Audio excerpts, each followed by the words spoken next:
హైదరాబాదు, తర్వాత విజయవాడ, వైజాగ్, తిరుపతిలలో మనం ఈ వేదిక్ మహావాస్తు క్లాసు కండక్ట్ చేయడం జరుగుతుంది. Hello viewers, welcome back to our channel. ఈరోజు మనతో ఉన్నారు డాక్టర్ బివిఎస్ఎస్ఆర్ రెడ్డి గారు. సార్తో మాట్లాడదాం. నమస్కారం సార్. శుభం విరాట్ గారు.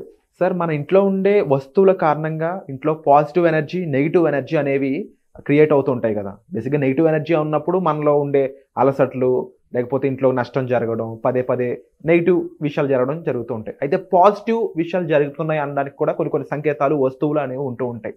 అయితే మన ఇంట్లో ఉండే ఏ వస్తువులు, చెట్లు అయి ఉండొచ్చు, మొక్కలు అయి ఉండొచ్చు, ఏ వస్తువులు ఎటువంటి ఎనర్జీస్ని క్రియేట్ చేస్తూ ఉంటాయి అంటారు? ముఖ్యంగా ఉండాల్సిన వస్తువులు ఏంటి, ఉండకూడని వస్తువులు ఏంటి చెప్తారు? Shivom, welcome to my home lucky home vedic Mahavastu and Manisutra.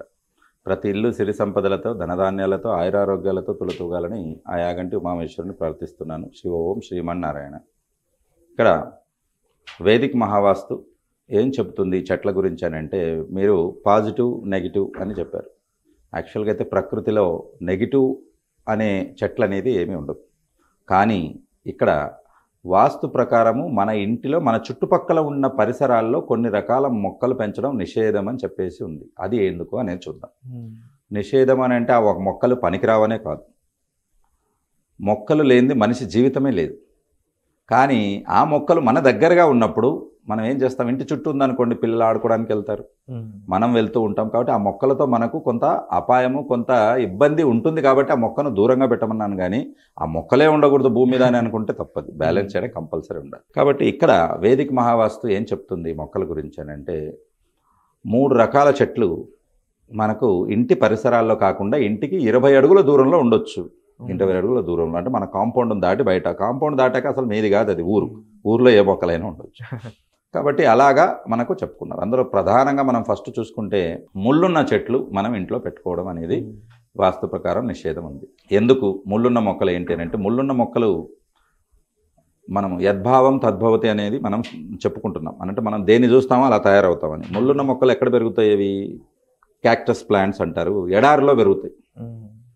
ఎక్కడ పెరుగుతాయి? ఎడారిలో పెరుగుతాయి. ఎడారి అని మీ మైండ్లో రాగానే ఒక రకమైన ఇది ఉంటుంది. మీరు యాహూ అని చీర్ చేస్తారా? ఎడారిలో వదిలేస్తే ఏం వదలరు. చుక్క నీటి కోసం 100 కిలోమీటర్లు తిరగాల్సి వస్తుంది. కాబట్టి ఎడారి అనగానే అక్కడ పంటలు ఏమీ పండవు, నీటి కూడా దొరకదు, అసలు జీవనమే మనుగడే కష్టము. ఇవి ఐడియాలు వస్తాయా లేదా మనకి? కాబట్టి ఆ క్యాక్టస్ ప్లాంట్ చూసినప్పుడు అది గుర్తుకు వస్తుంది. కాబట్టి ఆ యాంగిల్లో మనము ఆ మొక్కను మనం ఇంట్లో పెట్టుకోకూడదు అని చెప్తాం. అంటే క్యాక్టస్ అని కాదు, ముళ్ళున్న ఏ మొక్క అయినా అవి వీటి కిందికి వస్తుంది. సో మనం అలాగా. సో ఇక్కడ రేగిపళ్ళ చెట్టు ఉంటుంది, రేగి చెట్టు, దాన్ని కంప అంటాం. మీరు జనరల్గా చూస్తే ఎవరన్నా కాంప్లికేట్ చేస్తున్నారన్న విషయాన్ని ఏంట్రా కంప పెట్టేస్తున్నాడు అని చెప్తాం. కంప అంటే ఏంటి? రేగిపళ్ళు, రేగి చెట్టు యొక్క ముళ్ళు మిగతా వేరే ఏదైనా ముళ్ళు ఇలా ఉంటుంది, కుచ్చుకుంటే టక్కని తీసేస్తారు. రేగి చెట్టు యొక్క ముళ్ళు అలా ఉండదు, ఇలా ఉంటుంది. కుచ్చుకుంది అనుకోండి, లాగితే చర్మాన్ని చీల్చుకొని వస్తుంది. మామూలుగా కాదు, ఏమవుతుంది? చీల్చుకొని వస్తుంది. కుచ్చుకోవడం ఒక తప్పు అయితే తీయడం రెండో తప్పు. చీల్చుకొని వస్తుంది అని అంటే చింపేస్తుంది. కాబట్టి చాలామంది సామెతగా చెప్తూ ఉంటారు కొన్ని, ఆకెళ్ళి ముళ్ళు మీద పడ్డా, ముళ్ళు వెళ్ళి ఆకు మీద పడ్డా, చిరిగేది ఆకే అని చెప్పేసి. అదే ఆకు మీరుకి వెళ్ళి రేగి చెట్టు మీద పడ్డారనుకోండి, ఆకులా ఉండదు, అది అసలు అంతలా చినిగేస్తుంది అన్నట్టు. కాబట్టి ఇలా హుక్ టైప్ ఉంటుంది. అందుకని కూడా ఏదైనా తగిలినా, మన చర్మం కానీ, మన బట్టలు కానీ, మన వస్త్రాలు తగిలినా అది మనకి ఇబ్బంది అవుతుంది. పిల్లలు ఉన్నారనుకోండి, వాళ్ళకి ఏది తెలియదు, వెళ్ళి టక్కని పట్టేసుకుంటారు. అదే రేగి చెట్టు యొక్క పళ్ళు అత్యుత్తమమైనది. రేగి పళ్ళు భోగి పళ్ళు అంటాం మనం, భోగత్వానికి ప్రతీక. కాబట్టి చెట్టుది తప్పు కాదు, చెట్టులో ఉన్న ముళ్ళుది తప్పు. కాబట్టి ఆ ముళ్ళు లేని చెట్టు మనం ఇంట్లో పెట్టుకోవాలని చెప్పేసి, ఇది దూరంగా ఉంటే మంచిది, ఇంటి చుట్టుపక్కల లేకపోవడం మంచిది అనేది ఒకటి. ఇది ఒకటి, ముళ్ళు ఉన్న చెట్లు మనము పెట్టుకోకూడదు, ప్రమాదం. కాబట్టి రెండవది చూసుకుంటే పాలుగారే చెట్లు మనం పెట్టుకోకూడదు. పాలుగారే చెట్లు అనగానే వీటిని ఆల్కలాయిడ్స్, తర్వాత దీంట్లో వచ్చేసి కొంత రకమైన కెమికల్స్ ఉంటాయి. ఒక ఉదాహరణకి, మీరు ఎక్కడైనా జిల్లేడు చెట్టు చూసారా ఇంట్లో చుట్టుపక్కల? లేదు సార్. ఎందుకు జిల్లేడు చెట్టు పెట్టరు అని అంటే, ఆయుర్వేదంలో జిల్లేడు చెట్టుకు ప్రత్యేక విశేష గుణం ఉంది. వాటి రసాలతో కొన్ని మందులు తయారు చేస్తారు. తయారు చేసేటప్పుడు ఎంత జాగ్రత్తగా తీసుకోవాలంటే, గాగుల్స్ పెట్టుకొని చేసుకోవాలి. పొరపాటున ఒక చుక్క కంట్లో పడ్డ కంటి చూపు పోతుంది. ఇప్పుడు చెప్పండి, పెంచుకుంటారా? లేదు సార్, పరిస్థితులు. కాబట్టి చెట్టుది తప్పు కాదు, చెట్టుది పొలాల్లో ఉంటుంది, గట్టున ఉంటుంది.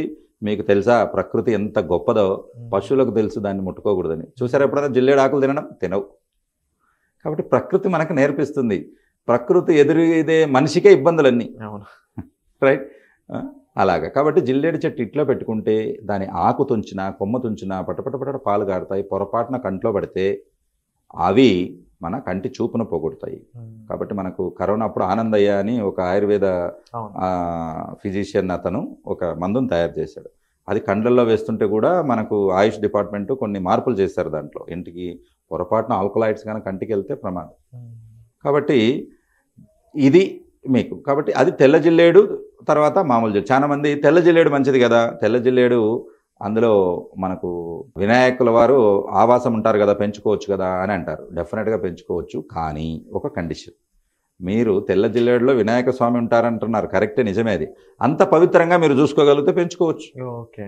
ఎలా చూసుకోగలుగుతారు? నెలవారీ మొట్లు ఉంటాయి, ఏదైనా చనిపోయినప్పుడు కొన్ని అంట్లు ఉంటాయి.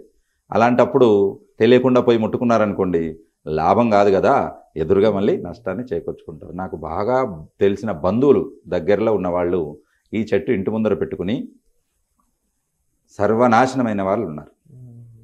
ఇదొక్క ఉదాహరణ మీకు చాలు. ఎవరో కాదు, నాకు దగ్గరగా కావాల్సిన వాళ్ళు. కాబట్టి జిల్లేడు చెట్టు చాలా విశిష్టమైన చెట్టు. శ్వేతార్కం అంటారు దాన్ని. శ్వేతార్కం అంటే తెల్ల జిల్లేడు చెట్టు, దైవిక సంబంధమైన చెట్టు. అది దాంట్లో ఉన్నటువంటి పూలు, ఆకులు, కొమ్మలు అన్నీ కూడా ఎంతో పవిత్రత కలిగినవి. పవిత్రత ఉన్న దేవుణ్ణి మనం ఇంట్లో పెట్టుకున్నప్పుడు శుద్ధి పాటించాలి. శుద్ధి పాటించలేనప్పుడు అది మనకు ఎక్స్ట్రా ఇది వస్తుంది. ఒక్కటే ఉదాహరణ చెప్తాను. ఇంట్లో మంచినీరు పారుతుంది, మురుగునీరు పారుతుంది, మలమూత్రాదులు పారుతాయి. మనం ఇక్కడ దైవికత్వం అన్న చెట్టు పెట్టుకుని కింద మలమూత్రాదులు తీసుకెళ్ళి అట్టు వదిలేస్తే ఎలా దాని నుంచి మీకు నెగిటివ్ ఎఫెక్ట్ రాకుండా ఉంటుంది? డెఫినెట్గా వస్తుంది. చాలామంది అట్లా అనుకుంటుంటారు, గుళ్ళలో పెంచుతున్నారు కదండి అంటే గుడి దేవుడిది, ఇల్లుకి యజమాని నువ్వు, గుడికి యజమాని భగవంతుడు. గుడి ఎంత పవిత్రంగా ఉంటుంది చూసారు మీరు? కాళ్ళు కడుక్కుంది లోపలికి పోరు. అంటున్న వాళ్ళు వెళ్తారా? ముట్టున్న వాళ్ళు వెళ్తారా? వెళ్ళరు. ఆడ శుచి, శుభ్రత, శౌచము పాటించబడుతుంది, షోడోపచారాలు జరుగుతాయి. కాబట్టి గుడి పవిత్రంగా ఉంటుంది కాబట్టి అక్కడ పెంచబడుతుంది. ఇండ్లు చెప్పలేం మనం. నాన్ వెజ్ తెచ్చుకుంటుంటారు, తింటుంటారు, నాన్ వెజ్ సగం తిని సగం ఎముకలు అలాగే పడేస్తారు. ఇవన్నీ చూస్తే ఇంకా మీకు అర్థమైపోతుంది. కాబట్టి ఇలా పాలు గారే చెట్లు మంచివి కాదు. నేను చెప్పిన జిల్లేడే కాదు, ఏదైనా చెట్టు తుంచితే పాలు గారుతుందని అంటే అది ప్రమాదం. అది ఫ్యాషన్ కోసం పెట్టిన చెట్లు కావచ్చు, కొన్ని చెట్లు ప్రమాదం కూడా. రైట్. ఇది రెండవది. ఇంకా మూడవది ఏంటంటే భూమికి పాకుతూ వెళ్ళే చెట్టు, తీగలు అంటాం మనం ఈ చెట్టు. అయితే ఇక్కడ ఒక కండిషన్ ఉంది. భూమికి పాకుతూ వెళ్ళే చెట్లు అన్నీ మంచివి కాదా అని అంటే భూమికి పాకుతే మంచిది కాదు. అదే మీరు ఇంటికో లేకపోతే ఒక పందిరేసి పాకిచ్చారనుకోండి, వండర్ఫుల్.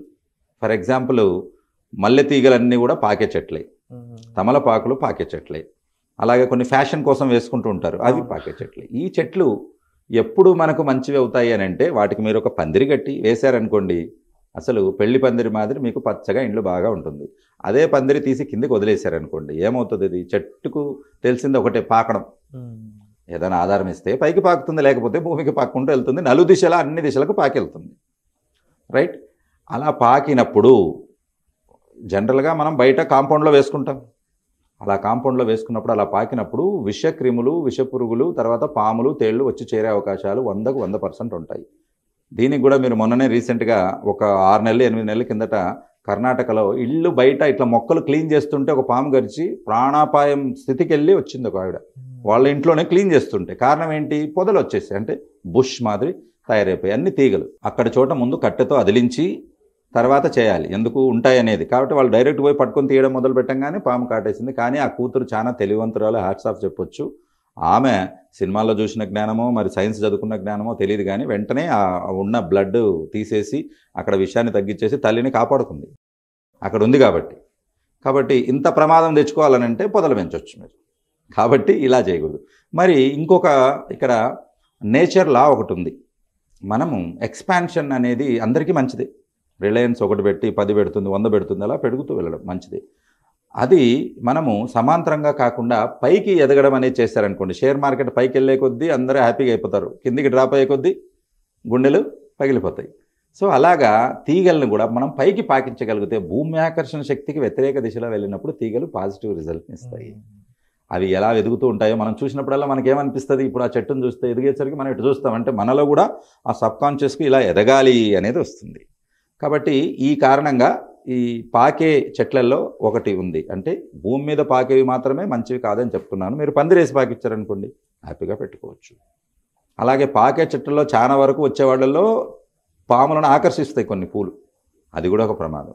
కాబట్టి మీరు రక్షణ జాగ్రత్త అనేది ఇంపార్టెంట్. ఇల్లు కట్టుకునేది హ్యాపీగా ఉండడానికి కట్టుకుంటాం, సమస్యలు తెచ్చుకున్నారనుకోండి కాదు. కాబట్టి ఈ వాస్తు సూత్రాలు చెప్పబడింది తప్ప చెట్లు చెడ్డవి అని నేనే కాదు ఏ వ్యక్తి కూడా చెప్పకూడదు, రైట్. అవి మనకు వాటి ఉన్న పరిస్థితుల వలన అపాయం కలిగే అవకాశం ఉంది కాబట్టి దూరంగా పెట్టండి. లేదు నేను వాస్తున్నామని ఇంటి చుట్టూ కంప పెంచుకుంటానంటే పెంచుకోవచ్చు, ఇబ్బంది ఏం లేదు. కానీ పోయినప్పుడల్లా చించుకోవచ్చు. కాబట్టి ఇది మనము జాగ్రత్త పడాలి. దీన్ని ఇంటి ఆవరణ బయట పెంచుకోవచ్చా? హ్యాపీగా పెంచుకోవచ్చు. ప్రకృతిలో అన్నీ బ్యాలెన్స్ చేస్తుంది ప్రకృతి, ఏం పెంచాలి ఏం లేదని. సో ఇవి పాలుగారే చెట్లు, ముళ్ళున్న చెట్లు, పొదలు, తర్వాత తీగలు పాకే చెట్లు మనం చెప్పాం. ఇంకొకటి ఏంటంటే ఇక్కడ పంచగవ్యాలు, పంచవృక్షాలు అని ఉంటాయి, పంచభూతాలకు సంబంధించినవి. మనం నెక్స్ట్ వీడియోలో తెలుసుకుందాము. అవి కూడా మనం ఇంటికి ఆవరణలో కనీసం 25 అడుగుల దూరంలో పెంచుకోవాలి తప్ప ఇంటి దగ్గరలో పెంచుకోకూడదు. Wonderful sir. ముఖ్యంగా వీటికి సంబంధించిన పూర్తి వివరాలు మాకు ఇచ్చినందుకు thank you so much sir. అలాగే ముఖ్యంగా ఇంట్లో ఉండకూడని వస్తువులు, ఉండవలసిన వస్తువులు అనే విషయాలకు వచ్చినప్పుడు ప్రస్తుతం చెట్ల గురించి అయితే సార్ చెప్పడం జరిగింది. ఇక వచ్చే ఎపిసోడ్లో మరిన్ని విషయాలపై మాట్లాడుతుంటారు. అలాగే ముఖ్యంగా మీ ఇంట్లో ఎటువంటి విషయాలు జరుగుతున్నాయి, వాటిని అవి నెగిటివ్గా ఉంటే ఎలా మార్చుకోవాలి పాజిటివ్గా, మీకు వస్తే లాభ నష్టాల సంకేతాలు ఏవైతే ఉన్నాయో వాటిని ఏ విధంగా మీరు దాటుకుని ముందుకు వెళ్ళాలి అనే విషయాలపై మీకు తగిన సమాచారం కోసం సార్ని సంప్రదించవలసింది కోరుచున్నాం. దానికి సంబంధించి మీరు డిస్ప్లే అవుతున్న నెంబర్స్ కాల్ చేసి ఇమీడియట్గా సార్ యొక్క సలహాలు తీసుకోవచ్చు. అలాగే upcoming law of attraction workshop సంబంధించిన డీటెయిల్స్ కానీ వివరాలు కానీ మీకు కామెంట్ సెక్షన్లో ఇవ్వబడతాయి. వాటికి సంబంధించిన వివరాల కోసం మీరు మళ్ళీ డిస్ప్లే అవుతున్న నెంబర్స్ కాల్ చేసి టీమ్ని సంప్రదించవచ్చు. Thank you so much. Hyderabad తర్వాత విజయవాడ, వైజాగ్, తిరుపతిలలో మనం ఈ వేదిక్ మహావాస్తు క్లాసు కండక్ట్ చేయడం జరుగుతుంది. సుమన్ టీవీలో మీ పర్సనల్ అండ్ బిజినెస్ ప్రమోషన్స్ కోసం కింది నెంబర్కి కాంటాక్ట్ చేయండి.